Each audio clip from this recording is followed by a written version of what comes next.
My husband said I was a bad mother for working. Then I found out he'd been unemployed for 9 months while his affair partner paid our bills. It started with small comments. The kids barely see you anymore. Other moms volunteer at school. Maybe if you were home more, our son wouldn't be struggling. I worked as a hospital administrator, 50-hour weeks that kept our family comfortable. Or so I thought. My husband stayed home with our 2 kids, ages 8 and 10. He'd greet me at the door with complaints about my absence, my priorities, my failures as a mother. I believed him. I cut back my hours, turned down a promotion, started working from home twice a week. Still, it wasn't enough. "You're choosing your career over your children," he'd say, shaking his head like I was a lost cause. Then our mortgage payment bounced. I called the bank, convinced it was an error. They explained our account had been overdrawn for weeks, but I'd seen the balance. We had money, except we didn't. When I checked our statements, I found withdrawals I didn't recognize. Venmo transfers to someone named Brooke. Always round numbers, always on Tuesdays. That night, I asked my husband about the transfers while he cooked dinner. "Oh, that's my sister," he said, without looking up. "She's been having a rough time. I've been helping her out." My husband didn't have a sister. I hired a private investigator. Cost me $800 I couldn't afford.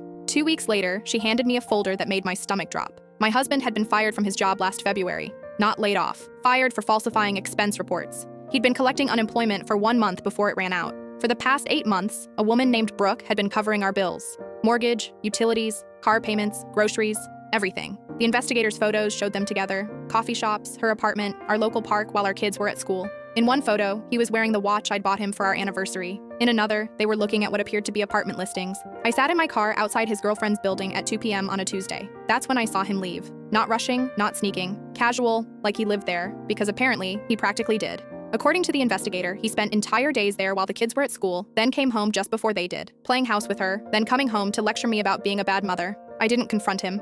Not yet. Instead, I called Brooke. "Hello?" Her voice was younger than I expected. "Hi, I'm calling about the financial arrangement you have with my husband," I said calmly. Silence. Then, "He told me you two were separated, that you were just roommates until the divorce was final." "We're not separated, we sleep in the same bed." "Did he mention that while you were paying for our kids' lunch money?" More silence. "He said you refused to work, that he was supporting everyone and drowning in debt." I laughed. Actually laughed. "I'm the only one who's worked in 9 months. You've been subsidizing his unemployment while he convinced me I was neglecting our children by having a job." I heard her breathing change. "How much have you given him?" I asked. "Since July, around $34,000. The number hung in the air between us. "He told me his paycheck was delayed because of corporate restructuring," I said. "Every 2 weeks for 9 months. That's when Brooke said something that changed everything.